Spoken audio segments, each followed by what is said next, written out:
Bonjour, bonjour et bienvenue à cette nouvelle édition de la revue mensuelle du site lesdeuxrives.info. L'actualité est on ne peut plus chargée, je dirais presque comme d'habitude. Eh ben non, encore pire que d'habitude. Vous allez voir, puisque évidemment, alors le gros dossier, comme tous les mois en ce moment, depuis août, c'est le Venezuela et les menaces d'intervention militaire des États-Unis contre ce pays pour s'approprier les plus grandes réserves pétrolières au monde. Mais nous allons aussi parler du Pérou, puisque le président Castillo a été condamné à 11 ans de prison. Nous allons parler du Honduras, où il y a eu des élections présidentielles. Nous allons parler de l'Équateur, où il y a eu une surprise électorale lors du référendum sur 4 sujets très importants visant la souveraineté de ce pays.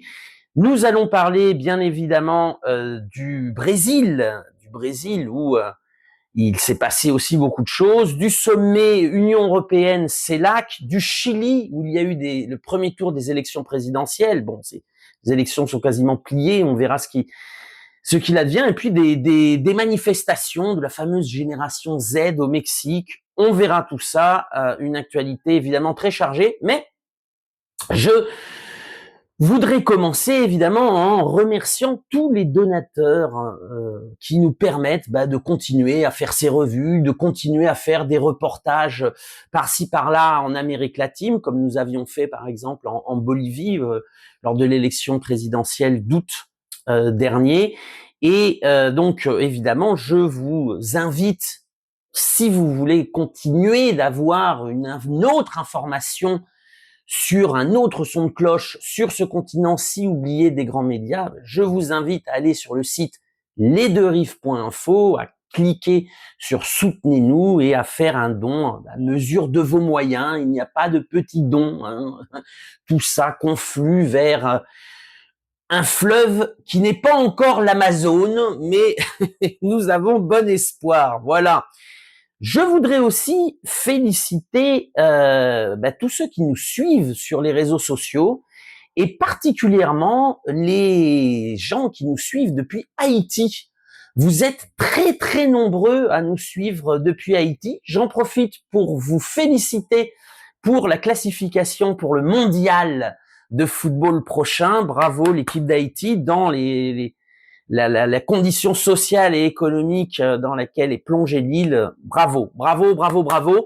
Et je crois que c'est intéressant parce que quand j'ai lancé le site lesdeuxrives.info et sur les réseaux sociaux, j'étais suivi principalement par des personnes de France, de Suisse, de Belgique, du Canada, un petit peu d'Algérie à l'époque, et figurez-vous que ça a grandement changé. Peut-être un signe du monde multipolaire naissant, mais aujourd'hui, la première ville qui, en termes d'audience, ça reste Paris, mais la deuxième ville, c'est Port-au-Prince en Haïti, et la troisième, c'est Abidjan en Côte d'Ivoire.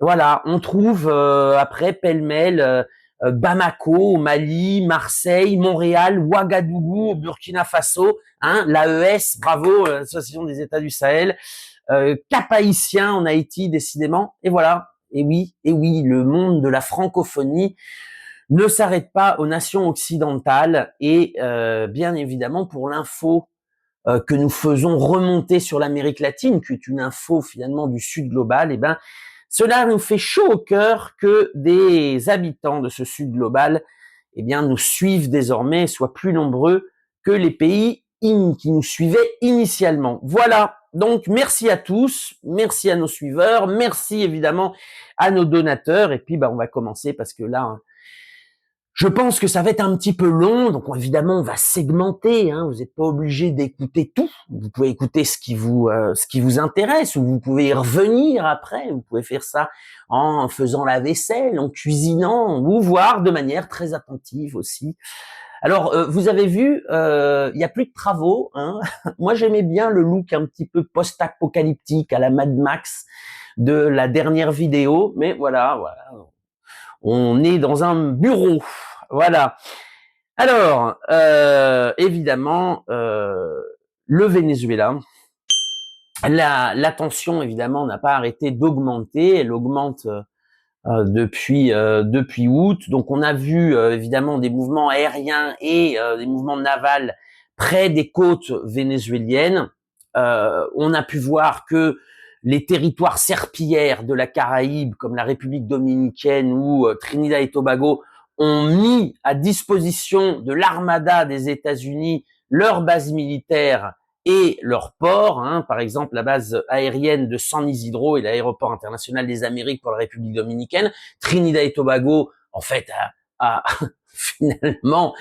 finalement, les États-Unis disposent de leur territoire, on va dire, dans leur colonie.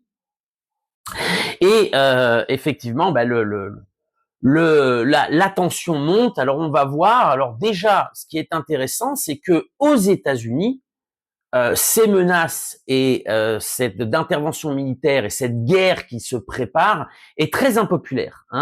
Elle n'est soutenue que par 21% des citoyens états-uniens, donc une très faible minorité. Et effectivement, les électeurs de Trump n'ont pas élu Trump pour qu'il parte en guerre et certainement pas qu'ils partent en guerre dans un pays proche des États-Unis, c'est-à-dire que tout ça va se transformer en plus de migration et plus de tensions internes aux États-Unis. Les électeurs ont élu Trump pas pour ça, au contraire, même je dirais pour l'inverse. Et donc ça fait débat aux États-Unis. Et pas seulement le camp démocrate et républicain, il y a même des républicains qui s'y opposent aussi à cette guerre. Donc on l'a déjà expliqué, on va pas revenir là-dessus. Donc il y a deux camps aux États-Unis, le camp des pragmatiques, le camp MAGA finalement, le camp du peuple états-unien qui lui est pour une relation pragmatique avec le Venezuela bolivarien. Ils n'aiment pas Maduro, mais il considère que il faut lui acheter son pétrole, que ça fera tourner les raffineries, notamment texanes, et en contrepartie, que une grosse partie des migrants vénézuéliens aux États-Unis rentrent dans leur pays avec des accords, pétrole contre migrants, si vous passez l'expression un peu triviale. Ça, c'est le camp pragmatique, représenté notamment par le diplomate Richard Grenell. Et puis, il y a le camp des fanatiques, le camp des faucons qui vivent dans la guerre froide, avec à leur tête des cubano-américains comme Marco Rubio, Mauricio Claver Carone, avec le sous-secrétaire d'État aussi Christopher Lando, qui a un attachement personnel avec l'Amérique latine. Et donc, au sein, elle est rejetée, évidemment, cette intervention militaire au sein du peuple américain, mais au sein de la classe politique, figurez-vous qu'au Sénat, sur une motion des démocrates visant à bloquer la guerre contre le Venezuela, cette motion a échoué, mais elle a échoué à 51 votes contre 49. Donc Trump est prévenu, c'est-à-dire qu'il affronte une situation interne qui n'est pas la meilleure.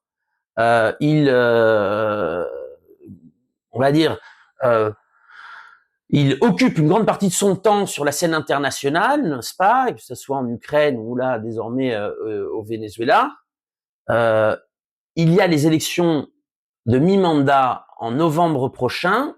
Voilà, il est prévenu, c'est-à-dire que s'il y a une nouvelle majorité démocrate, certainement cette majorité bloquera une guerre possible contre le Venezuela. Alors vous allez me dire, il n'est pas obligé de passer par le Congrès, effectivement, puisque en fait tout ce qui s'est passé depuis août visant à déclarer les cartels de la drogue comme des organisations terroristes et à inventer un cartel, le cartel des soleils, qui n'existe pas, je veux dire, jusqu'à le mars dernier, quand Trump a commencé à en parler, ni la CIA, ni la DEA, ni l'agence de l'ONU contre le crime organisé, ni aucun des organismes spécialistes de la lutte contre le narcotrafic avait ce fameux cartel des soleils sous le radar. Mais dans la narrative des États-Unis du Trumpisme, le chef du cartel des soleils, c'est Maduro. Le cartel des soleils étant une organisation terroriste, Maduro est le nouveau Bin Laden, avec 50 millions de dollars à sa tête. Et pour des opérations antiterroristes, la Maison-Blanche n'a pas besoin de passer par le Congrès. Donc, ceci expliquant cela. La lutte contre la drogue, personne n'y croit. On sait tous encore une fois par les organismes spécialisés, que la drogue ne transite pas. En fait, c'est une minorité qui transite par le Venezuela. Elle transite par la côte Pacifique, Équateur, Colombie jusqu'au Mexique, et puis par la côte Atlantique de la Colombie. Donc, d'ailleurs, c'est assez rigolo parce que même ce prétexte de la lutte contre la drogue, même les autorités commencent à parler d'autre chose aussi. Par exemple, Trump a annoncé qu'il allait gracier José Orlando Hernández, l'ancien président du Honduras, qui a été reconnu coupable par une cour pénale des États-Unis, de Miami, pour avoir trafiqué 400 tonnes de cocaïne à destination des États-Unis. José Orlando Hernández, l'ancien président du Honduras, c'est un narcotrafiquant reconnu par la justice américaine et Trump a promis de le gracier. Donc on voit bien que la lutte contre la drogue pour protéger le peuple américain, Trump n'en a strictement rien à fiche. Ce n'est pas le prétexte. Le prétexte, on l'a tous compris, ce sont les immenses réserves de pétrole du Venezuela, les plus grandes du monde. On estime que plus de 20% des réserves mondiales prouvées se trouvent au Venezuela. Le Venezuela a aussi les 8e réserves de gaz au monde. Le Venezuela a produit 30 tonnes d'or l'année passée sous le contrôle de l'État. C'est très important. C'est pas des entreprises privées qui viennent piller et qui exportent l'or. Sous le contrôle de l'État vénézuélien. Le Venezuela avait d'ailleurs rapatrié ses réserves d'or. Le Venezuela n'a pas de dette avec le FMI, avec la Banque mondiale. Le Venezuela a des grandes réserves de minerais, coltan, manganèse, cuivre, etc., etc. Le Venezuela est un pays riche. Et évidemment, c'est ça qui intéresse. On va écouter des officiels de l'administration américaine ou des élus nous dire ça. On va écouter James Donnelly, qui est sous-secrétaire à l'énergie, qui nous dit que les États-Unis, les réserves de pétrole des États-Unis ont baissé et qu'il est grand temps de se réapprovisionner, grosso modo d'aller piller les réserves du Venezuela. The Strategic Petroleum Reserve has been depleted, and it is part of our job going forward to try to replenish it. Yeah. Yeah. There were quite a lot of sales in the past. Yeah. Speaking of policy. Yes. Speaking of policies from previous eras, there quite a bit of it was depleted. And how concerning is that to the administration? I think it's a concern. I mean, this is something that the president was pretty clear he wanted to see replenished. Yeah. Right. The SPR is one of the important tools we have strategically in the United States, and having it available when necessary is a critical element of policy. Et puis, nous allons écouter la députée Maria Elvira Salazar, députée de Miami, qui dit que le pillage du pétrole vénézuélien sera une aubaine pour les compagnies pétrolières états-uniennes. Oh, I think Maduro is not Fidel Castro. Maduro is not a brave boy. So now that he has understood that he's on that very nefarious list of the terrorist organization, that the airspace above Venezuela has been closed off and the commercial airlines from the United States are not flying, he's understanding that we're about to go in. He understands that he has been our enemy for the last 25 years. Venezuela, for those Americans who do not understand why we need to go in, basically for three reasons. You're in Fox Business. Venezuela, for the American oil companies, will be a field day because it will be more than $1 trillion in economic activity. Alors, bien évidemment, le Venezuela a fait œuvre de diplomatie pour dénoncer ces menaces. La vice-présidente Delcy Rodriguez a dénoncé devant l'OPEP et OPEP+, le sommet de l'OPEP et OPEP+, cette intention des États-Unis de venir piller les réserves de pétrole du Venezuela. On va l'écouter aussi. Venezuela denuncia formalmente ante esta instancia que el gobierno de los Estados Unidos de América pretende apoderarse de las vastas reservas de petróleo de Venezuela, las más grandes del planeta, por medio del uso de la fuerza militar letal contra el territorio, el pueblo y las instituciones del país. Esta pretensión no solo contraría las disposiciones que rigen la convivencia pacífica entre las naciones, sino que, además, pone en grave peligro la estabilidad de la producción petrolera venezolana y el mercado mundial. El mundo conoce muy bien las lesivas consecuencias generadas en otros grandes países petroleros a partir de intervenciones militares de los Estados Unidos de América y sus aliados. Venezuela se mantendrá firme en la defensa de sus recursos naturales, energéticos y no sucumbirá a ningún tipo de chantaje ou amenace. Et puis le clou du clou, le ministre des Affaires étrangères de l'entité génocidaire israélienne, oui, ces personnes qui assassinent 20 000 enfants, accuse le Venezuela d'être le lien avec le Hamas, le Hezbollah et Ansar Allah, les Houthis au Yémen. Hop là, on met tout dans le sac, etc. Je veux dire, n'importe quoi. Mais évidemment, ça crée une narrative qui est repris peu ou prou dans les médias dominants et qui crée évidemment une image mauvaise, on va dire, du Venezuela, ce pour empêcher toute solidarité avec ce pays qui est menacé pour le pétrole. On revient 20 ans en arrière avec la guerre en Irak. Alors évidemment, le monde multipolaire en réalité soutient le Venezuela. On a entendu par exemple la porte-parole du ministère des Affaires étrangères chinois dire que la Chine s'est toujours opposée aux sanctions unilatérales sans fondement dans le droit international, ni d'autorisation du Conseil de sécurité des Nations Unies, et qui exige des États-Unis qu'elle lève le blocus contre le Venezuela. Donc ça, c'était il y a quelques jours. Et puis, il s'agit de porte-parole du ministère des Affaires étrangères, Maria Zakharova, de la Russie, qui dit « Moscou est en contact permanent avec nos partenaires vénézuéliens et nous sommes prêts à répondre de manière appropriée à leurs demandes après avoir évalué les menaces existantes et potentielles. » Là, elles sont là. Hein. Nous renouvelons notre soutien aux dirigeants vénézuéliens dans la défense de la souveraineté nationale. La Russie affiche sa solidarité constante avec le Venezuela et est prête à répondre de manière appropriée aux demandes de Caracas. Voilà. Alors, les demandes appropriées de Caracas, c'est des demandes en ce moment militaires. Compte tenu qu'il y a un accord de coopération intégrale entre les deux pays qui avait été signé en mai dernier par le président Maduro et le président Poutine, puis ratifié en octobre par le Sénat russe et mis en route par le président Poutine, un accord intégral sur tous les domaines de la vie politique, culturelle, économique, etc. et bien sûr militaire. Et évidemment, Caracas a des demandes, je crois, on ne peut plus approprier, notamment en matière de défense anti-aérienne et de drones. Voilà. Alors, dans une déclaration aux médias russes, le député russe Alexei Khouravlev,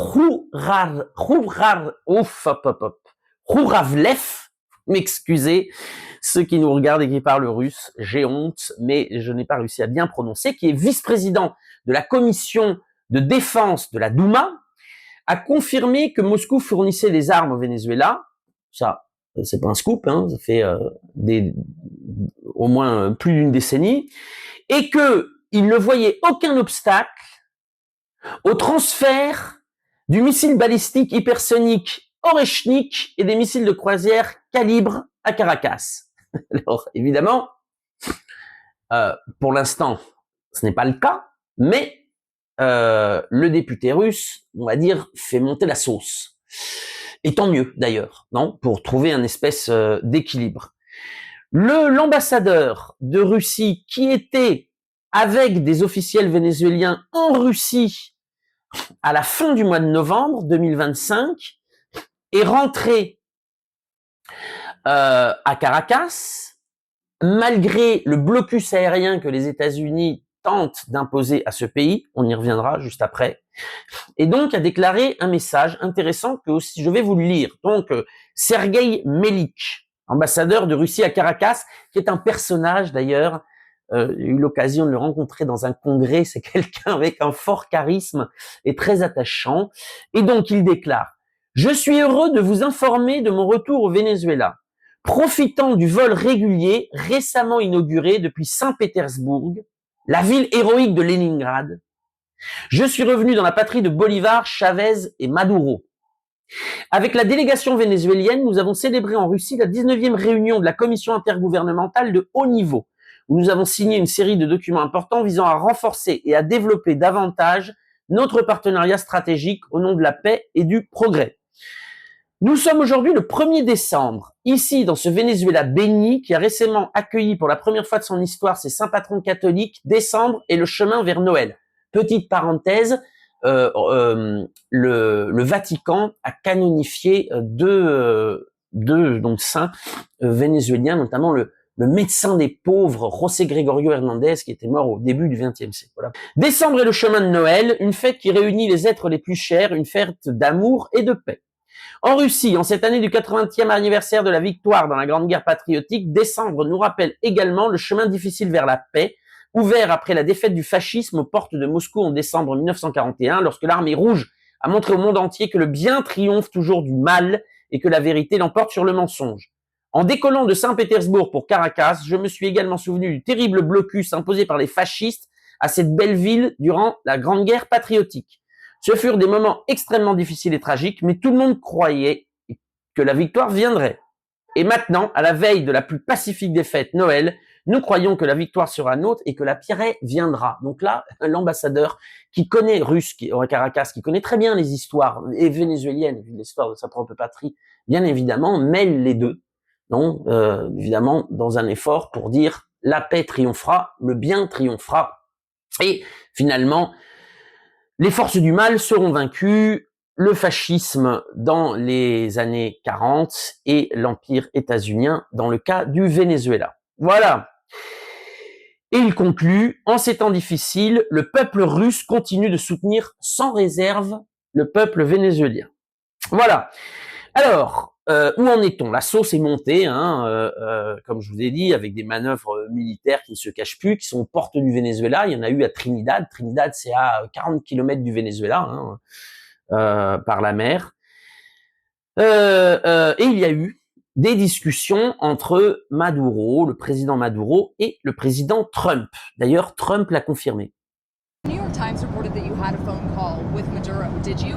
I don't want to comment on it. The answer is yes. Là, il y a eu beaucoup de spéculations. Les médias occidentaux, les agences occidentales ont fait état d'une proposition vénézuélienne qu'il faut prendre avec des pincettes, bien évidemment. Il n'y a aucun moyen de le savoir. La proposition vénézuélienne aurait été que Maduro laisse le pouvoir à un gouvernement intérimaire présidé par la vice-présidente actuelle Delcy Rodriguez, en échange d'une amnistie et de la levée des sanctions.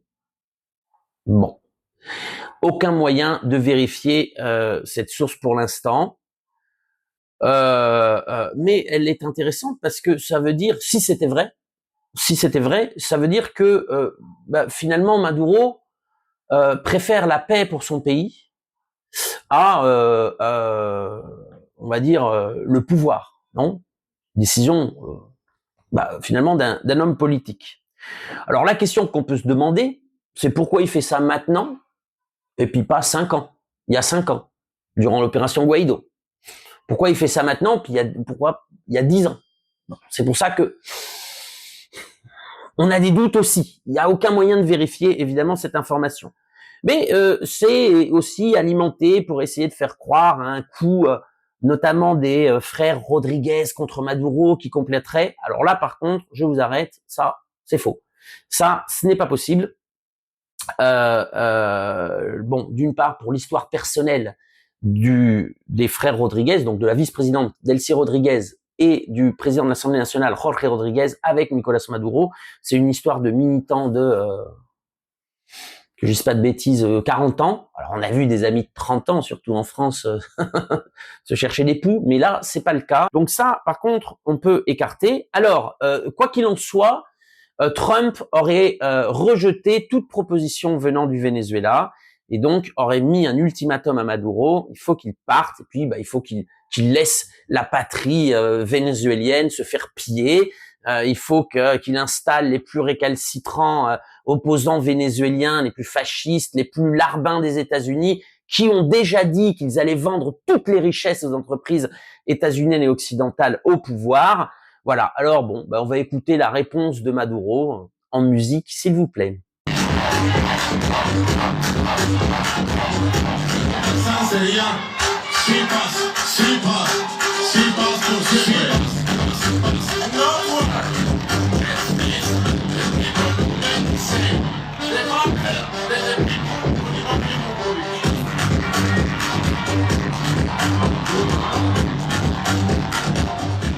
Tengan la seguridad absoluta, que así como juré frente al cuerpo de nuestro comandante Chávez antes de despedirlo, lealtad absoluta a costa de mi propia vida y tranquilidad, yo les juro a ustedes lealtad absoluta hasta más allá de los tiempos que podamos nosotros vivir esta historia hermosa y heroica. Tengan la seguridad que jamás les fallaré, jamás, nunca jamás. No hay forma.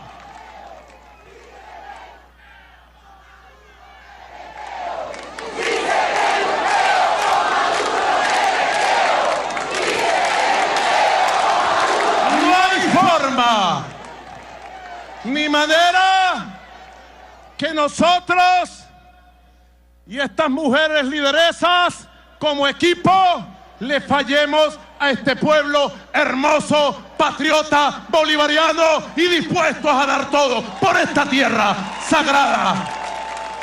Évidemment, la réponse de Maduro, finalement, de faire en sorte que qu'il y ait que les citoyens vénézuéliens soient prêts à défendre leur patrie, mais ne soient pas obnubilés non plus par une guerre psychologique.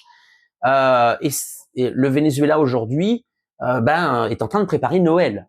Hein. C'est dans une économie qui est repartie à la hausse, qui est prévue pour avoir 8% de croissance à la fin de l'année. On le voit, par exemple, c'est des détails, ça n'empêche qu'un, mais on voit les centres commerciaux qui sont complètement pleins, les gens qui commencent à préparer les fêtes et qui commencent à avoir un esprit de Noël. Vous connaissez certainement la boutique Miniso. Il y en a en France, il y en a à peu près partout dans le monde. Ma fille adore, évidemment. Et le plus grand Miniso d'Amérique latine a ouvert ses portes il y a quelques mois à Caracas. Voilà, un peu comme un exemple parmi d'autres, parmi une dizaine d'exemples. Le Trump n'a pas apprécié que Maduro, finalement, au nom des intérêts supérieurs de la patrie, ne se résigne pas à être une colonie comme il y en a d'autres en Amérique latine. Et donc, il a bloqué l'espace aérien du Venezuela. Alors, qu'est-ce que c'est que cette affaire ? D'abord, ça a été des menaces, où Trump a menacé les compagnies de ne plus survoler le Venezuela. Et certaines compagnies ont finalement suivi l'ordre impérial. Mais alors, de manière assez hypocrite, puisqu'elles n'allaient plus au Venezuela, mais elles utilisaient l'espace aérien du Venezuela, notamment pour aller dans les Caraïbes ou transiter par des pays, puisque c'est plus court. Le Venezuela a répondu de manière souveraine, il a révoqué la licence de ces compagnies, dans lequel on trouve Iberia, on trouve Avianca, la compagnie colombienne, on trouve LATAM, la compagnie chilienne, Turkish Airlines aussi, pour plus étonnant, parce que Turkish a été, durant l'opération Guaido, une des rares compagnies qui avait maintenu des vols avec le Venezuela. Voilà. Et d'ailleurs, durant cette première phase de menace, les avions de migrants expulsés des États-Unis continuaient d'arriver, violant la propre parole du président Trump. Hein. Donc, Trump est passé à la vitesse supérieure, notamment après soi-disant échec de l'ultimatum lancé à Maduro, et donc Trump a interdit, comme on peut le voir là, interdit le survol du territoire vénézuélien. Et puis ça passe crème. Ça passe crème. Je veux dire qu'un pays tiers interdise le survol d'un pays membre de l'ONU, aucun problème. L'ONU, muette. L'Organisation d'aviation civile internationale, muette. Ce qui montre bien d'ailleurs dans le monde multipolaire naissant que ces organisations sont subordonnées aux États-Unis et qu'il va falloir faire un changement pour faire régner le droit international. Voilà. Alors il y a eu quand même il y a eu des réactions, notamment celle du président colombien qui a dit que non, que depuis la Colombie, les vols reprendraient parce que c'est pas normal évidemment que l'empire décide sur quel pays peut bénéficier de connexions aériennes. Voilà. Alors, on va finir sur le Venezuela. C'est le point au moment où on tourne cette vidéo, donc 2 décembre. Évidemment, la situation peut évoluer très rapidement, peut changer rapidement dans les heures ou dans les jours qui viennent, dans les semaines qui viennent. Alors, que peut-il se passer? Bon, évidemment, là, avec l'escalade, Trump est en train de s'enfermer dans son propre discours. C'est-à-dire que Trump laissait toujours une porte, généralement une porte de sortie pour négocier.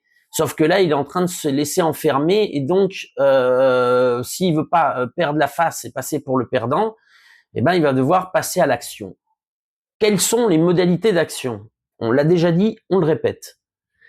Une action ciblée pour tuer Maduro. Alors, on le répète encore une fois. Tuer Maduro, le gouvernement vénézuélien n'est pas un régime dynastique. Non, ce n'est pas le pouvoir en Syrie. Par exemple, si Maduro disparaît, il y a d'autres leaders du chavisme qui, sont évidemment en toute la capacité pour assumer la conduction de l'État vénézuélien, mais qui en plus, la transition de pouvoir la plus importante a été réalisée après la mort de Chavez. Et aujourd'hui, on va dire que tous les partis politiques, pas les partis, les factions politiques qui composent le chavisme ont tous leur place et dans cette expérience de transition post-Chavez, ont tous un espace qui fait cohabiter la plupart de leurs leaders ensemble et qui ne sera pas remis en question. Donc, oui, une opération, alors ce sera pas facile, une opération pour essayer d'assassiner Maduro, ne remettrait pas en cause la révolution bolivarienne. Voilà. Alors évidemment, personne ne souhaite ici que l'Empire assassine des dirigeants légitimes dans des pays tiers, tout simplement parce qu'ils ne leur reviennent pas. Alors, l'autre option, c'est de bombarder des sites stratégiques, notamment des casernes, pour essayer de fracturer l'armée vénézuélienne et de fomenter ou de tenter un putsch contre les autorités légitimes du Venezuela, essayer d'augmenter la pression sur les militaires, puisque les militaires, pour l'instant, ne se sont pas séparés. Ils font tous bloc derrière la Constitution, ils font tous bloc derrière la République bolivarienne du Venezuela, et donc leur président légitime, Nicolas Maduro. Et puis, il y a l'autre option qui serait de tenter de contrôler, puisqu'on a déjà dit qu'une invasion était peu probable en raison du nombre de forces déployées dans les Caraïbes, pas des bateaux, des missiles, etc. Non, des forces. Il y a 15 000 hommes dans les Caraïbes. Pour envahir un pays, il faut y aller. Il faut aller sur le sol. Or, sur le sol, il y a 5 millions de miliciens, 300 000 militaires et près de 200 000 policiers en armes qui vous attendent. Donc évidemment, ça sera pas facile d'envahir. Et puis surtout, les proxys qu'avaient utilisé les États-Unis durant longtemps, ont été fortement touchés et frappés par le Venezuela, la pègre notamment, le crime organisé. Le Venezuela l'a éliminé. Et une partie est 6 pieds sous terre, l'autre partie a dû migrer, parce que sinon c'était soit la prison, soit le cimetière. Les mercenaires, il y a déjà eu des invasions de mercenaires. Pour l'instant, ça reste un peu plus dur parce que les pays limitrophes, les grands pays limitrophes que sont la Colombie et le Brésil sont des pays qui se sont opposés à la guerre et qui s'opposent à des manœuvres du type invasion de mercenaires. Alors, des pays comme Trinidad et le Guyana pourraient s'y prêter aussi, c'est pas à nier. Mais il y a aussi déjà beaucoup de mercenaires latino-américains qui sont en Ukraine, qui sont en train de se faire massacrer par les Russes en Ukraine.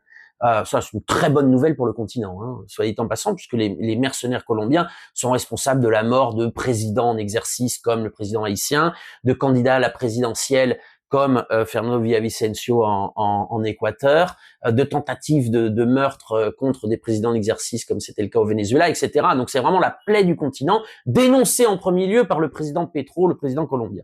Donc, pour l'instant, ils sont occupés en Russie, très bien.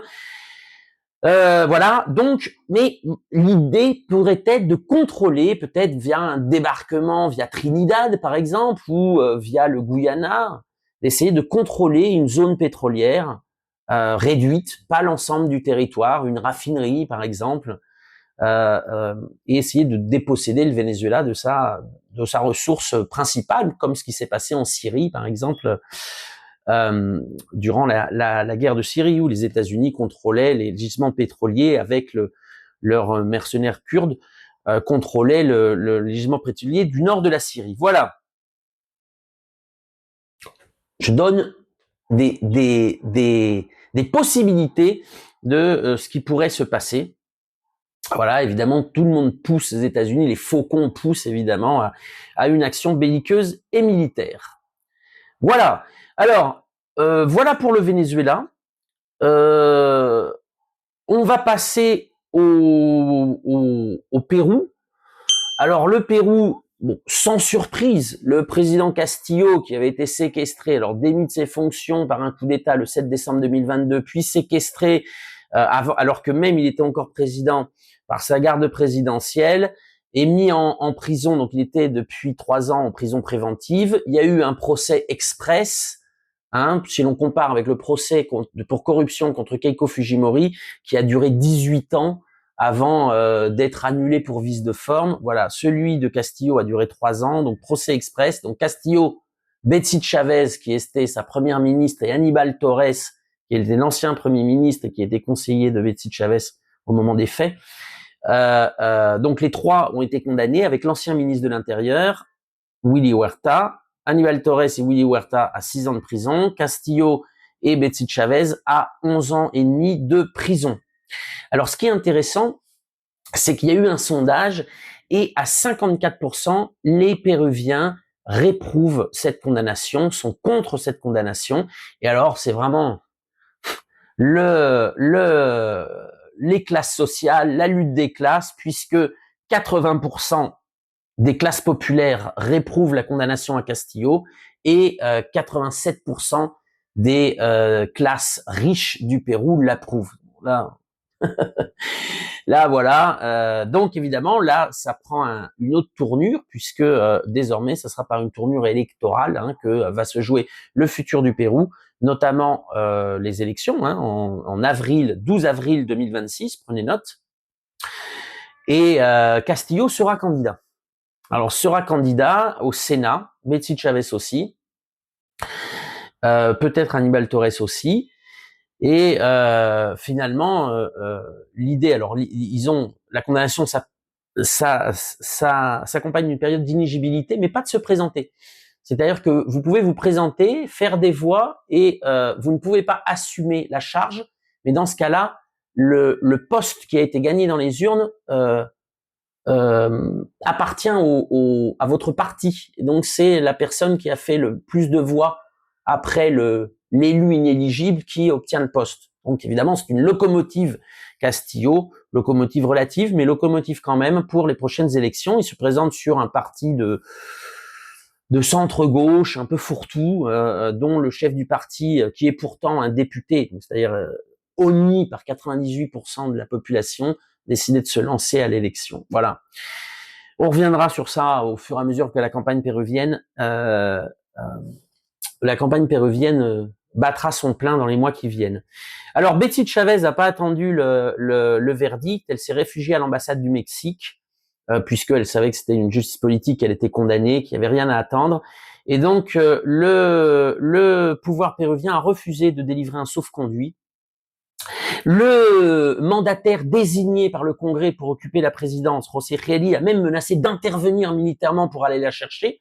profitant de cela, du néfaste précédent de la violation des conventions de Vienne opéré par le président Noboa en Équateur, qui avait donné l'assaut de l'ambassade du Mexique pour aller récupérer Jorge Glass, le vice-président persécuté l'ancien vice-président persécuté en Équateur. Donc il y a eu une rupture des relations diplomatiques, évidemment, entre le Mexique, enfin le Pérou et le Mexique. Le Pérou a rompu les relations diplomatiques avec le Mexique. Ça n'a pas changé grand-chose pour l'économie mexicaine. L'économie péruvienne, c'est un peu différent, parce qu'il y avait du tourisme, et notamment l'importation de médicaments du Mexique. Alors, il y a eu, pour continuer sur le Pérou, une réunion avec le mandataire désigné par le Congrès pour occuper la présidence, José Herry, et Marco Rubio, donc le secrétaire d'État des États-Unis. Donc là, déjà, on voit la relation colonie-métropole, puisqu'un président, entre guillemets, mais un président ne se réunit pas avec le ministre des Affaires étrangères, il se réunit avec le président. Le président Trump a d'autres chats à fouetter que de s'occuper du président péruvien. Il a donc envoyé un ministre. Donc là, il y a ça se voit que ce genre de truc se voit que dans les colonies, bien évidemment. On voit d'ailleurs, par exemple, Lula, lorsqu'il avait négocié avec Trump le mois passé, Lula avait exigé que Marco Rubio ne participe pas aux négociations. Parce que Marco Rubio est un fanatique, un faucon, et Lula n'en voulait pas. Il avait dit à Trump, si Marco Rubio participe, nous, on ne participera. Et Trump s'était exécuté, puisqu'il avait tout intérêt à entretenir des relations avec le Brésil, des relations commerciales, et donc avait dit à Marco Rubio d'aller lui acheter un coca à la supérette du coin pendant qu'il négociait avec Lula. Voilà, bon, pays digne et pays colonie. Alors, en parlant de pays colonie, je mets un petit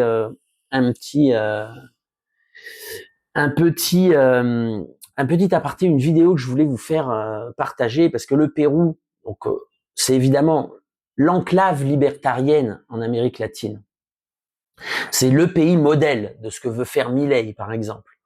C'est le pays que rêvent la plupart de cette droite néolibérale et coloniale qui s'organise un peu partout dans le monde. Le Pérou n'a pas d'État, très peu d'impôts évidemment, puisqu'il n'a pas d'État. Qu'est-ce que tu fais là, toi ? Le Pérou n'a pas d'État. Et évidemment, c'est un pays qui, effectivement, maintient un taux de croissance entre 3 et 5% depuis les années 2000, depuis le début des années 2000. C'est un pays qui dont la monnaie est assez stable depuis 25 ans.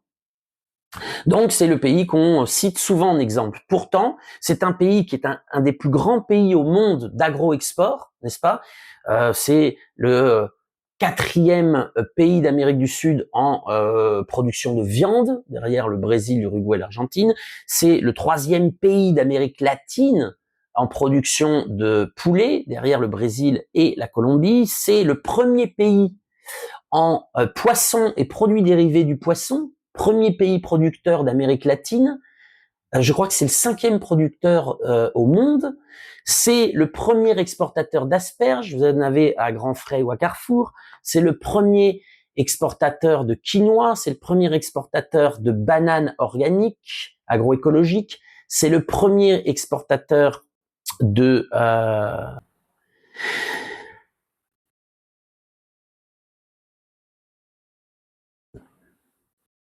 c'est le 1er exportateur de myrtilles aussi. C'est un grand exportateur d'avocats. C'est un grand exportateur de mangue, etc., etc. Vous le savez, vous en avez dans les étals près de chez vous. Et pourtant, voilà, le système libertarien, 52% des Péruviens crèvent la faim selon la FAO, donc vivent en insécurité alimentaire. Lorsque l'entreprise de sondage Gallup a demandé à tous les pays d'Amérique latine, vous est-il arrivé ces dernières semaines de ne pas manger à cause de ne pas pouvoir payer de la nourriture? 57% des Péruviens ont répondu oui. C'est le 2e pays de l'Amérique latine qui est le plus frappé par la faim, selon Gallup. Plus que le Venezuela, au passage. C'est un pays où, selon l'UNICEF, 43% des enfants de 0 à 3 ans, 43%, un enfant sur 2 souffre d'anémie, avec les conséquences psychologiques et cognitives que cela suppose. Dans des zones assez riches, notamment des zones minières mais rurales, comme Caramarca ou Puno, c'est 70% 2 enfants sur 3. C'est-à-dire que dans le pays qui produit des tonnes et des tonnes et des tonnes de nourriture, un pays qui est reconnu gastronomiquement parlant pour être un des phares du monde, eh bien les gens crèvent la faim. Voilà le modèle que veulent imposer tous les Milei et les Zemmour du monde. Et donc je voulais vous finir sur le Pérou par une petite vidéo parce que en plus de ce modèle libertarien, c'est un pays ultra conservateur, voire médiéval. On va écouter une des députées à l'Assemblée nationale. Veces nos puede parecer que somos más inteligentes que el hombre. Y es tan triste porque no nos damos cuenta de la posición que Dios nos dio. El Señor nos creó para ser ayudas idóneas de nuestro esposo. Fíjate lo que digo, ayuda idónea. Dios creó al hombre para ser el rey, profeta y sacerdote de tu casa. Y ninguna mujer tiene el derecho de quitarle al hombre el lugar que Dios le dio. Qué hermoso es saber que en mi casa hay una autoridad y una cabeza. Un cuerpo con 2 cabezas es un monstruo. Yo puedo tomar decisiones con mi marido, claro que sí, pero yo no puedo quitarle la autoridad. Qué hermoso es que tú puedas descansar en los brazos de tu esposo y sentir la aprobación y la protección de él. Alors, on passe au Brésil. Le Brésil, j'y reviens parce que y a eu, ça vous l'avez vu ça, dans les médias, le gouverneur de Sao Paulo a envoyé sa police s'affronter avec les cartels de la drogue. Alors ça rentre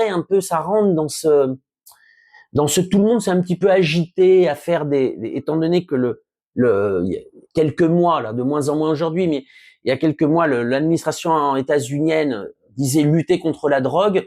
Eh ben, dans les suiveurs, dans les colonies, en Équateur, par exemple, ou la ville de Sao Paulo, donc un partisan de Washington, eh ben, tout le monde s'est un peu agité sur cette question, et donc le gouverneur a envoyé la police s'affronter au cartel.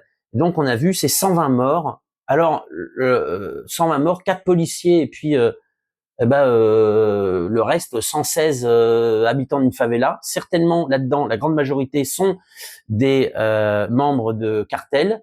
Alors dans ce cas, c'était le Commando Vermelho, le Commando Rouge, qui est un des 2 cartels principaux du Brésil. Il y a le Primeiro Comando da Capital et le Commando Vermelho à Sao Paulo, Primeiro Comando da Capital à Rio.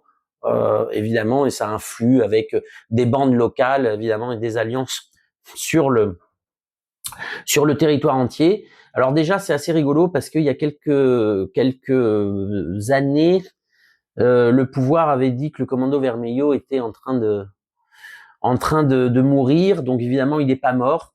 Et alors, il y a alors là, c'est intéressant aussi, c'est que le gouvernement de Lula n'a pas crié aux droits de l'homme, hein.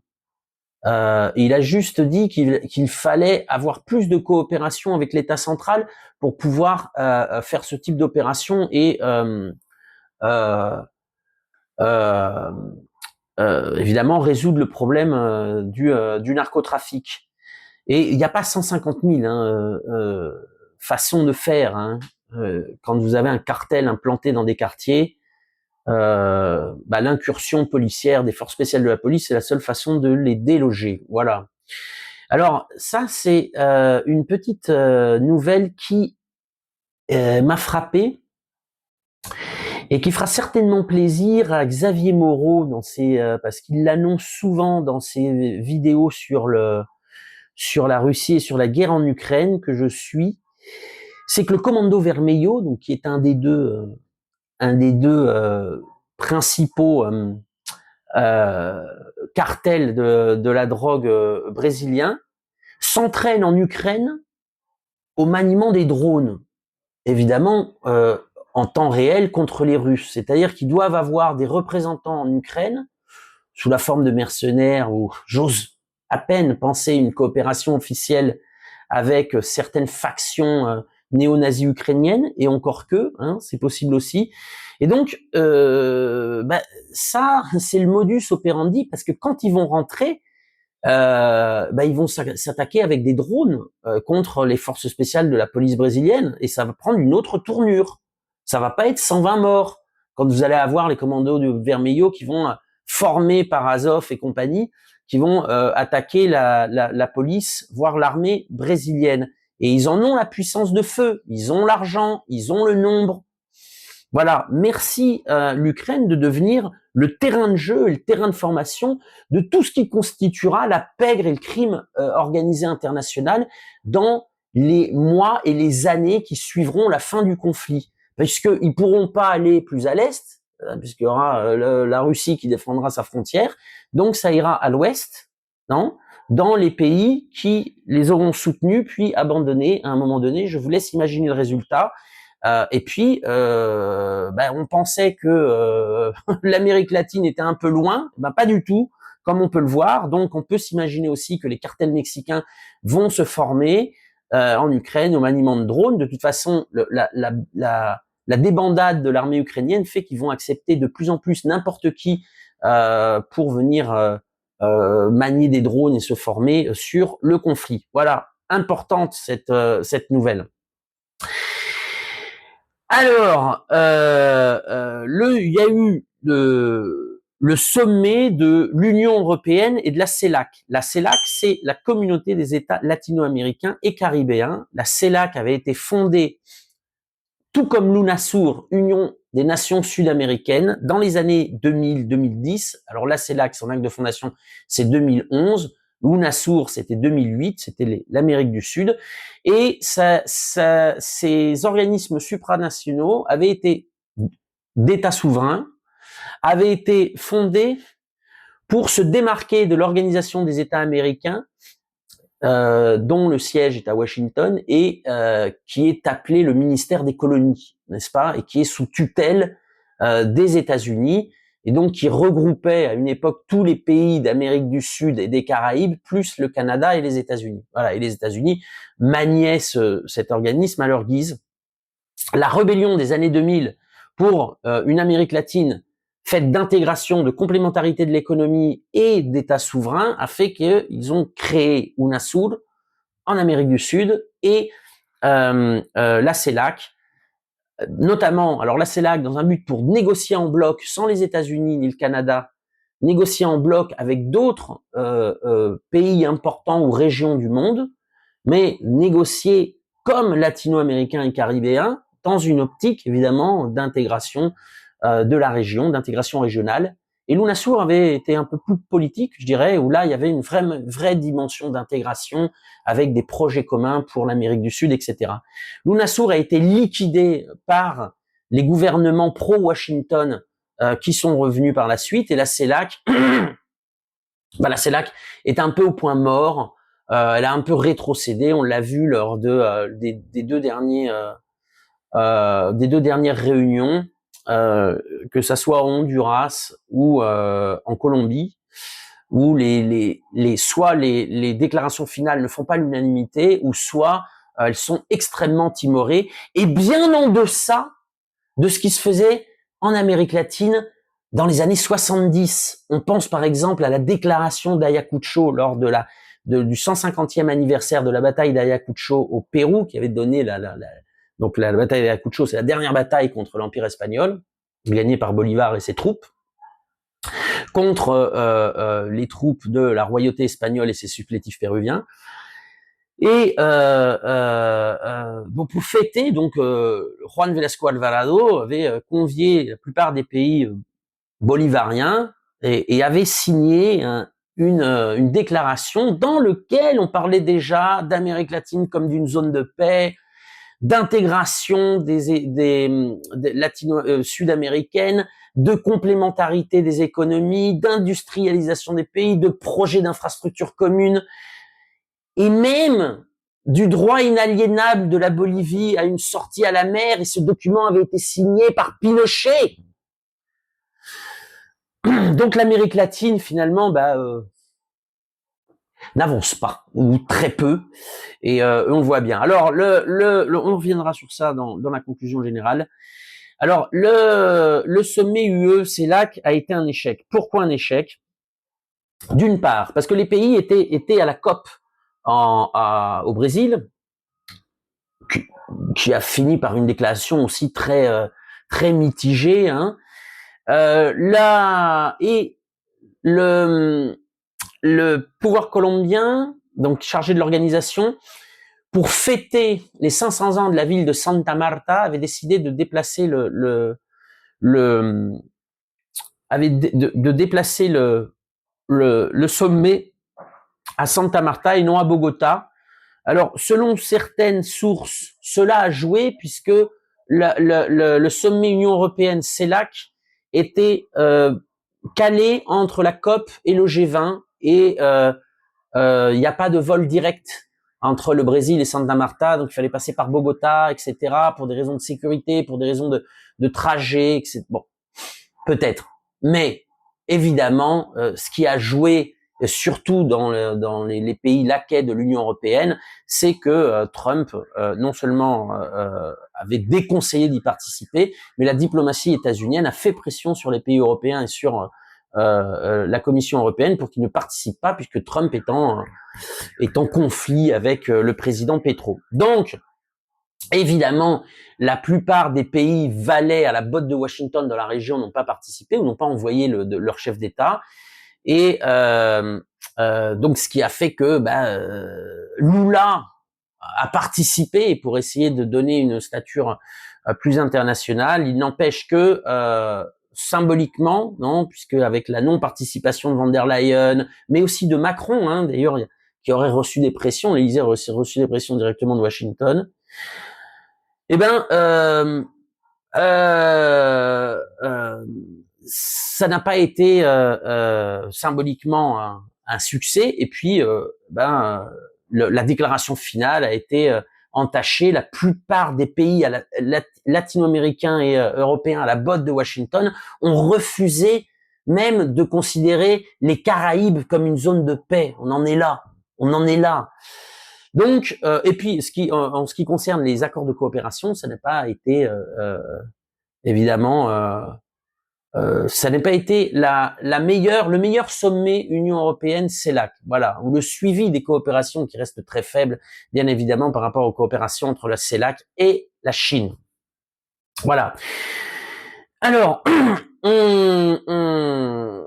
on continue notre tour d'horizon. Vous allez voir, hein, on est en train de balayer seulement parce qu'il reste beaucoup de thèmes, mais notamment avec l'accord entre l'Argentine et les États-Unis, l'accord économique entre l'Argentine et les États-Unis. Alors, vous vous rappelez que c'est pas moi qui invente. Dans la vidéo du mois dernier, nous avons publié une vidéo de Donald Trump reconnaissant que lui-même et son administration s'étaient particulièrement ingérés dans l'élection argentine gagnée de mi-mandat, gagnée par Monsieur Milei. Que notamment Trump avait conditionné un prêt de 20 milliards de dollars à la victoire de Milei, donc pour sauver le peso. Évidemment, rien n'est gratuit. Et donc cette aide, qu'elle soit financière ou politique, était assujettie à la signature d'un accord de commerce et d'investissement réciproque. Je ris pour le réciproque. Donc, je vais vous parler. Alors, ce qu'il faut savoir, c'est quand j'ai lu l'accord, qui est disponible sur le site de la Maison Blanche, la première pensée que j'ai eue, c'était de me dire, c'est le traité de Versailles.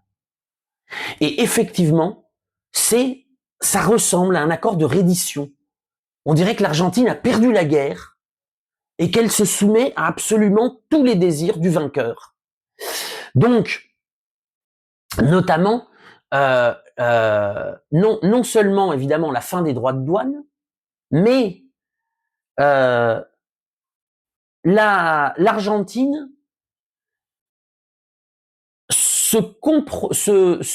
l'Argentine est obligée d'ailleurs par cet accord à ne plus limiter l'importation de produits agricoles et de produits carnicoles, de produits de viande en provenance des États-Unis. Et l'Argentine s'engage à ne plus donner de subventions à son secteur agricole et carnicole, qui sont évidemment le poumon de l'économie argentine. Donc en fait, ce qu'on voit là, c'est que finalement, la plupart des produits subventionnés de l'agriculture et notamment de la viande états-unienne pourraient bien débarquer en Argentine et finalement ruiner le pilier de l'économie argentine. Je vous lis un extrait. L'Argentine ouvre son marché au bétail états-unien et s'est engagée à autoriser l'accès au marché de la volaille états-unien dans un délai d'1 an et a accepté de ne pas restreindre l'accès au marché des produits utilisant certains termes liés au fromage et à la viande. L'Argentine simplifiera les procédures d'enregistrement des produits pour la viande bovine, les produits dérivés de la viande bovine, les abats de viande bovine, les produits dérivés de la viande porcine états-unienne et n'appliquera pas l'enregistrement des installations pour l'importation de produits laitiers des États-Unis. Les États-Unis et l'Argentine ont l'intention de collaborer pour s'attaquer aux barrières non tarifaires, aux barrières douanières qui affectent le commerce des produits alimentaires et agricoles. Et vous croyez que l'Argentine va gagner qu'avec ça? C'est incroyable! C'est le pilier de l'économie de l'Argentine. L'Argentine est aussi bête que l'Union européenne signant les accords avec le Mercosur. Et c'est une tradition, tout comme la France a une tradition agricole et d'élevage, l'Argentine aussi. Donc l'Argentine se saborde. Là aussi c'est intéressant puisque l'Argentine, donc ça c'est le texte, l'Argentine adoptera et appliquera l'interdiction d'importer des produits fabriqués à travers le travail forcé ou obligatoire. Alors, qu'est-ce qu'il faut entendre par là? Il faut entendre que ça, c'est une manière d'essayer pour les États-Unis, parce que ça, c'est les États-Unis qui ont forcé l'Argentine à signer, d'enrayer l'importation de produits chinois sous prétexte qu'il y aurait du travail forcé. Évidemment, ça, c'est des matrices d'opinion, des campagnes médiatiques, mais évidemment, ça joue là-dessus. L'Argentine améliorera la coopération des États-Unis pour combattre les politiques et pratiques non commerciales d'autres pays. Là aussi, c'est la Chine et le monde multipolaire qui sont dans la ligne de mire. L'Argentine et les États-Unis coopéreront pour faciliter l'investissement et le commerce de minéral critique. Le lithium de l'Argentine, évidemment, pour essayer de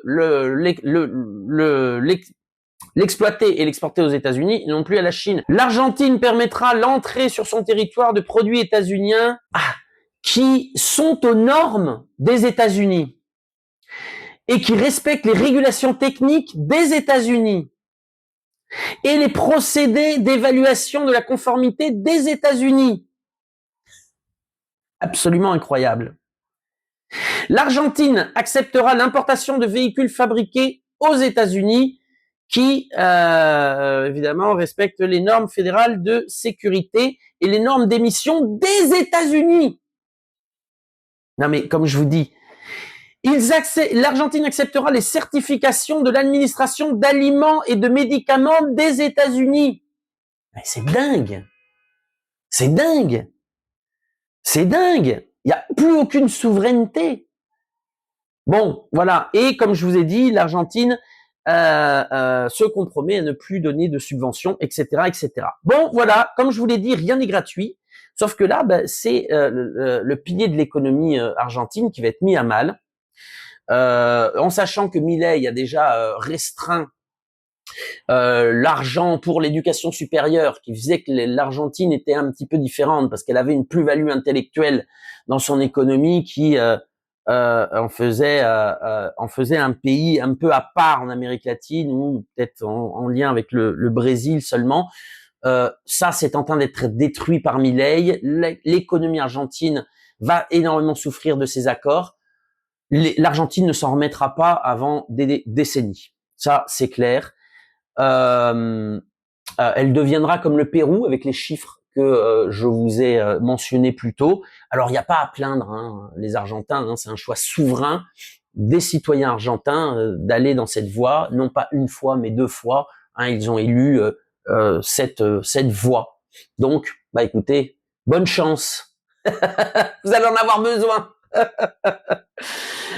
Alors, on continue puisqu'on est en Argentine, on passe la cordillère des Andes et on arrive au Chili, où il y a eu le premier tour d'une élection présidentielle, qui a vu la gauche ou la gauche sociétale et woke se faire laminer, mais laminer. Alors, même si la candidate qui est du Parti communiste est arrivée en tête, elle est arrivée en tête avec 25% des voix devant Cast, donc qui est à la droite radicale, on va dire, à 24% des voix. Bon, alors déjà, je vais faire un petit décodeur pour les Français, parce que c'est ce que je connais le mieux.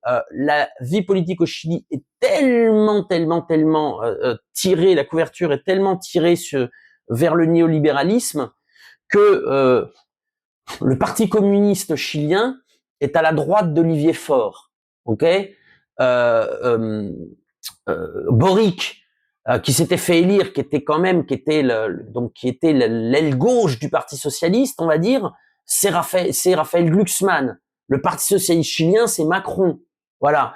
Et puis de l'autre côté du spectre, eh ben vous avez Evelyne Mattei, donc qui est la fille d'un membre de la junte militaire de Pinochet. Donc Evelyne Mattei serait Marine Le Pen. Vous avez José Antonio Cast, qui est le fils d'un nazi et qui représente la droite extrême, qui est Zemmour, qui serait Zemmour en France. Et puis vous avez encore plus radical en la personne de Joaquin Kaiser, qui est arrivé quatrième avec 14%. Et alors déjà, qu'est-ce qu'on peut dire? On peut dire plusieurs choses sur cette élection. Alors il y a eu un camp populiste, Parisi, qui lui mêle démagogie avec d'anciens candidats de droite, de gauche, etc., qui est arrivé troisième avec un bon 19%, 18-19%. Qu'est-ce qu'on peut dire? On peut dire déjà une surprise, parce que généralement, que ça soit par exemple en France ou avec la trahison de la gauche social-démocrate, ça avait donné lieu à la naissance, on va dire, de la France insoumise. Il y a un pôle de gauche plus radical conséquent, ou par exemple au Pérou, avec la trahison de Ollanta Humala dans des années 2010, ça avait donné presque 20% pour une gauche plus radicale à l'époque. Nouveau Pérou, donc aujourd'hui c'est tombé dans les limbes. Mais bon, généralement, la trahison de la social-démocratie donne un camp, on va dire, plus radical. Là, c'est pas le cas.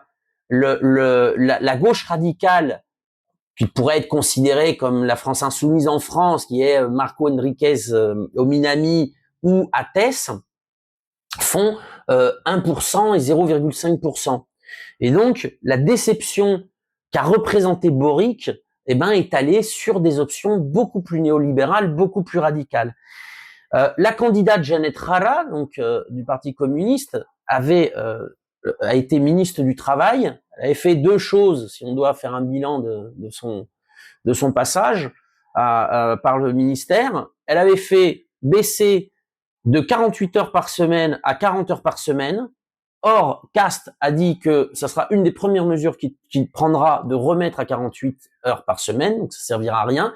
Et l'autre, ça a été de sanctuariser le modèle des fonds de pension par capitalisation, merci madame la ministre communiste, à tel point que le fondateur de ce système particulièrement injuste et barbare, José Piñera, l'avait même félicité. Voilà, donc évidemment, cette déception. Alors qu'est-ce qui reste? Il reste que quand même un camp qui se réclame ouvertement de Pinochet, entre Mattei, Cast et Kaiser, font 70%. C'est le retour et l'avènement de Pinochet au Chili.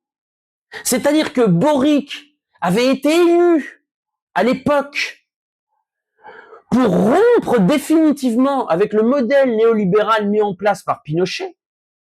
Et il y avait, à l'époque, un socle très fort pour cela, puisque 76% voyaient en Pinochet un dictateur, donc avant le passage de Boric, Et seulement 9% croyaient qu'il était l'un des meilleurs gouvernements du XXe siècle. Et seulement 7% considéraient que son régime avait été bon. Or, le grand héritage du gouvernement Boric, c'est d'avoir fait ratifier par 2 fois la constitution de Pinochet par le peuple chilien. Pinochet l'avait imposée au peuple chilien, c'était une dictature, donc c'est une constitution qui ancre le néolibéralisme le plus radical dans le marbre de la Charte suprême. Et Boric a fait ratifier par 2 fois par le peuple chilien à majorité cette constitution. Ce qui fait qu'aujourd'hui, comme je vous dis, 70%, c'est le retour de Pinochet. Au-delà du cycle démocratique chilien, avec toutes ses limites, qui s'était amorcé il y a 40 ans, c'est la fin du cycle démocratique chilien tel qu'il était exposé ou tel qu'il avait, qui s'était imposé en 1989. Voilà. Alors, on parlera du deuxième tour lorsqu'il aura lieu, mais je pense que Jeannette Rara va se faire atomiser. Les sondages donnent Cast gagnant entre 60%, 65%, peut-être que ça sera moins, mais en tout cas, à part un miracle, je ne vois pas ce qui pourrait arrêter ou empêcher la victoire de Cast. Donc, c'est évidemment, après la victoire de Milei, après la victoire de Milei en Argentine aux élections de mi-mandat, c'est une nouvelle victoire du camp libertarien et inféodé totalement à Washington. Alors Cast, il va avoir quand même un grand problème.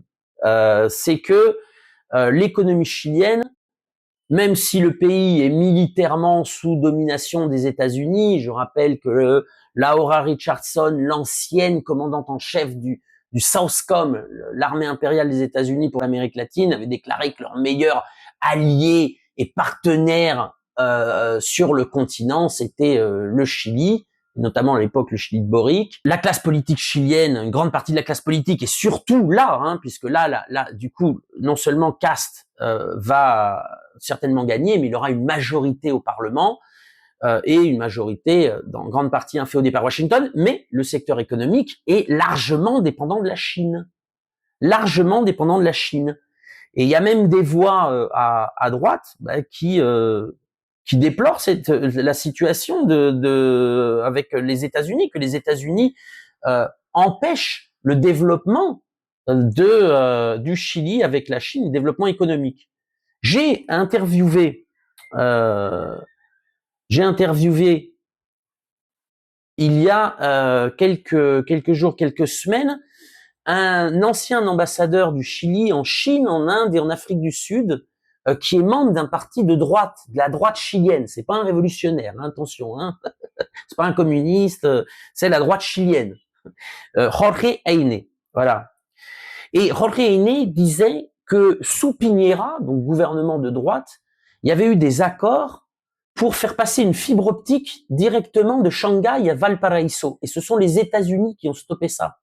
Donc les États-Unis sont évidemment un problème. Comment Cast va-t-il faire pour à la fois contenter Washington dans un moment où Washington entend remettre la main sur ce qu'elle considère comme son précaré, on l'a vu depuis depuis la prise de pouvoir de Trump, et le devenir économique du Chili avec la Chine. Ça va être très intéressant parce qu'il suffira pas de virer des migrants, faire la course au woke et au LGBT, etc.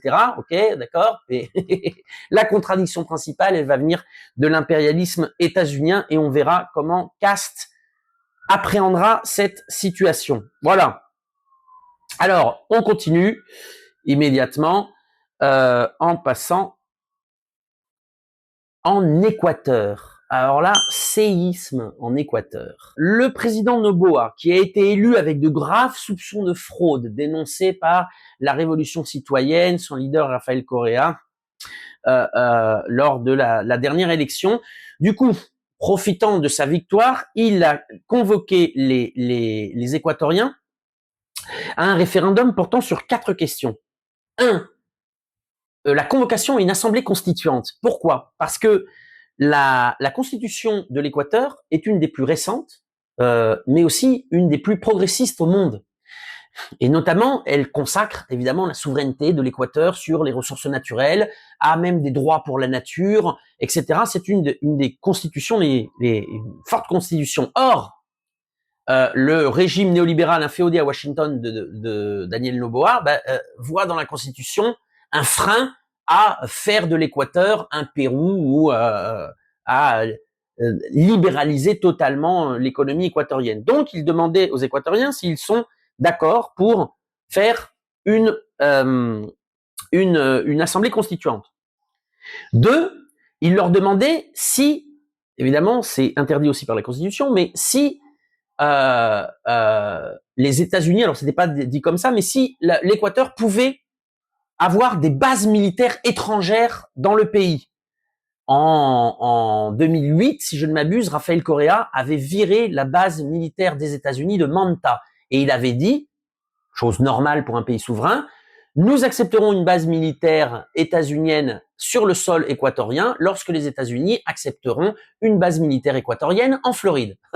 Évidemment, les États-Unis n'ont même pas répondu. Mais voilà, ça, c'est des pays dignes, non? Donc, Noboa, la deuxième question, c'était accepterez-vous une base militaire étrangère sur le pays? Alors, étrangère, c'est pas chinoise, hein. C'est pas russe. Hein. La troisième, c'est la fin du financement des partis politiques par l'État. Donc, c'est-à-dire, grosso modo, faire un modèle où finalement les propositions qui favorisent les grands groupes économiques reçoivent de l'argent, les autres non. Et puis, la dernière question, c'était la réduction du nombre de députés. Ça, c'est évidemment très populiste, très démagogue. Eh bien, figurez-vous qu'à 60%, les Équatoriens ont voté non aux 4 questions. Donc, alors déjà, ça jette un doute sur l'élection de Noboa, hein, puisque tous les partis qui avaient soutenu Noboa militaient pour le oui, et le oui a perdu avec seulement 40%, donc 60%, donc ça jette quand même un doute sur l'élection de Noboa, ça renforce les soupçons de fraude donnés par la Révolution citoyenne, et puis, évidemment, ça pose certains problèmes, donc là, enfin, je veux dire, une petite victoire du camp populaire hein, dans l'océan néolibéral et de domination impérialiste de Washington, et puis, eh bien, ça pose un problème. Alors, ça pose quel problème? Que les États-Unis peuvent pas construire de base militaire en Équateur. Donc, s'ils peuvent pas en avoir une de plus, ils ne sont pas résolus, en tout cas, à en perdre une autre. Et nous faisons la transition directement au Honduras, où il y a eu des élections présidentielles. Les élections présidentielles voyaient s'affronter le candidat néolibéral, colonial, soutenu par Donald Trump, qui disait il faut voter pour lui, qui vient d'un parti qui était condamné, le parti de l'ancien président condamné pour narcoterrorisme, pour narcotrafic, etc. Salvador Nasrallah, qui était un espèce d'opportuniste politique, qui avait participé avec le camp populaire et national au début du mandat de Xiomara Castro, qui est un espèce d'électron de ce qui se fait dans politique opportuniste en Amérique latine. Et puis donc la candidate du camp national populaire, Richie Moncada, donc qui était la successrice de Xiomara Castro, de Mel Zelaya, etc. Alors, quand je vous ai dit que les États-Unis sont pas disposés, n'est-ce pas, à perdre une base états-unienne, c'est qu'il y a une base états-unienne au Honduras. Et lorsque Trump a commencé à renvoyer des migrants en les traitant comme des moins que rien, etc., il y a des pays qui les ont acceptés, qui ont accepté leurs propres ressortissants traités comme des esclaves, qui arrivent enchaînés comme des terroristes. Et il y a des pays, comme la Colombie, on s'en rappelle, qui avaient dit non, vous nous renvoyez nos migrants comme des êtres humains, ils prennent l'avion, ils sont pas menottés, etc., etc. Et notamment le Honduras. Et la présidente hondurienne avait dit si vous vous calmez pas sur nos ressortissants, eh bien, nous mettrons un terme à la base militaire. Donc, Trump avait cédé, mais c'est resté gravé. Et notamment, Trump a fait une grande ingérence, comme il l'a fait en Argentine, comme il le fait à chaque fois désormais, en prenant parti pour le candidat de la droite néolibérale et coloniale, et en disant qu'il allait gracier l'ancien président qui vient de ce même parti. Alors, Depuis des semaines, le Parti national populaire Libre avait dénoncé une fraude en gestation, notamment par des audios WhatsApp où une des rectrices du Centre national électoral annonçait un scénario dans lequel ils allaient annoncer des résultats préliminaires qui allaient mettre en tête les candidats de la droite, mais évidemment, il fallait les votes des campagnes, les votes plus propres à la candidate nationale populaire, que ça serait annoncé par la fin. Si elle gagnait, ça jetterait le doute sur sa victoire. C'est exactement ce qui s'est passé. Le premier bulletin a donné grosso modo 40% pour le candidat de la droite néolibérale, 40% pour le candidat centriste et 20% pour la candidate du camp national populaire. Le décompte n'est pas fini. Le Centre national électoral, au moment où on parle, a 1 mois pour annoncer des résultats. Donc, pour l'instant, on ne peut rien dire. En tout cas, le résultat en ce moment ne satisfait ni les uns ni les autres, ni Trump qui hurle à la manipulation désormais.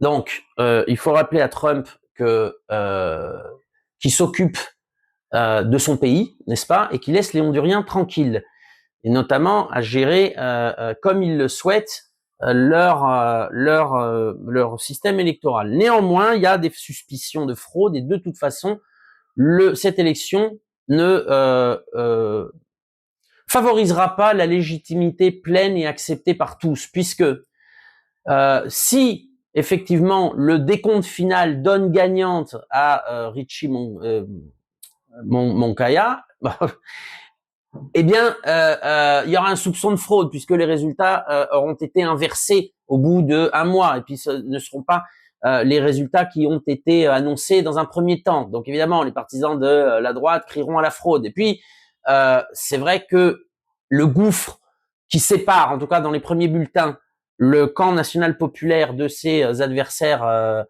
libéraux est tellement important que il en est suspect. On traitera ça dans la prochaine vidéo. Voilà, au moment où on filme cette vidéo, ben malheureusement, on n'a pas assez d'informations pour pouvoir donner le nom d'un vainqueur ou non. Mais évidemment, on dénonce l'ingérence des États-Unis encore dans cette affaire. Dernier, je conclurai sur le Mexique. Vous avez dû voir de grosses manifestations sur la place du Zócalo au Mexique, avec notamment des départs d'incendie sur le palais présidentiel, etc. Mais que se passe-t-il au Mexique, où pourtant la présidente jouit d'une popularité de 65%, c'est une des présidentes les plus appréciées du continent.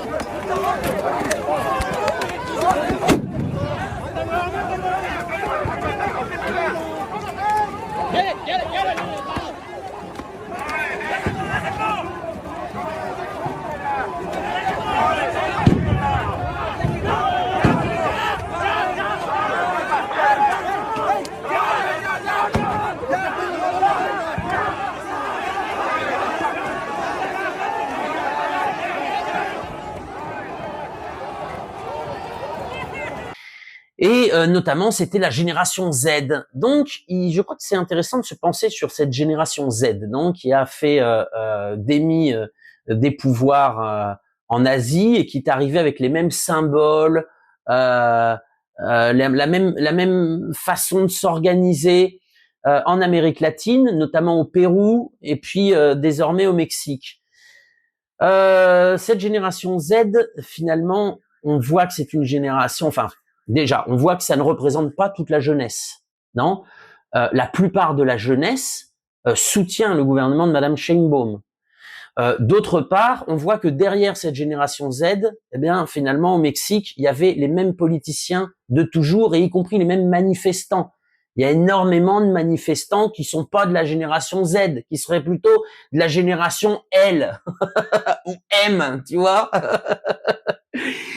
Et bien évidemment, on voit que c'est la droite la plus radicale, la plus libérale, la plus inféodée aux États-Unis, qui sous prétexte d'un mouvement qui n'a pas de leader, hein, c'est bien pratique, agit sous couvert pour chauffer la rue, comme on dit. Voilà ce qui s'est passé au Mexique. Et c'est pas très éloigné de ce qui se passe au Pérou, en réalité. Au Pérou, la génération Z a manifesté, mais en réalité, on voit que les leaders de certains leaders qui évidemment sont passés dans les médias sont néolibéraux et soutiennent les options les plus néolibérales et coloniales qui existent. Petite manipulation, comme il y avait à l'époque dans les années 2000 avec Otpor et Canvas par la suite, les Yougoslaves, on s'en rappelle, qui avaient fait des révolutions oranges en Asie centrale et dans le Caucase avant de s'exporter au Moyen-Orient et en Amérique latine. Eh bien, ça y ressemble. Même si les financements ne sont pas, sont plutôt occultes. Non, à la différence d'autres ports qui les financements étaient manifestes par la NED, l'IRI, Freedom House, etc., etc. Là, on retrouve pas le fil de l'argent. Néanmoins, cette génération Z sont pirates, etc., sont plus que suspects et, en tout cas, sont le cache-nez de la droite néolibérale et coloniale en Amérique latine. Voilà, je finis là-dessus. On va dire 2 ou 3 mots sur l'Amérique latine et le monde multipolaire. Eh ben, le monde multipolaire, c'est une réalité en réalité. Déjà, le pivot au cours duquel s'organise le monde est déjà en Asie. Ça, c'est un fait. Alors, en Asie, il s'organise autour de la Chine, mais aussi de l'Inde, du Vietnam, de l'Indonésie et de puissances aujourd'hui qui sont plus des puissances émergentes, qui sont des puissances mondiales, certaines de premier plan, certaines un petit peu moins. Mais le monde multipolaire est une réalité, mais évidemment, l'ancien empire décadent et barbare et ses alliés ne vont pas rendre les armes de manière aussi facile.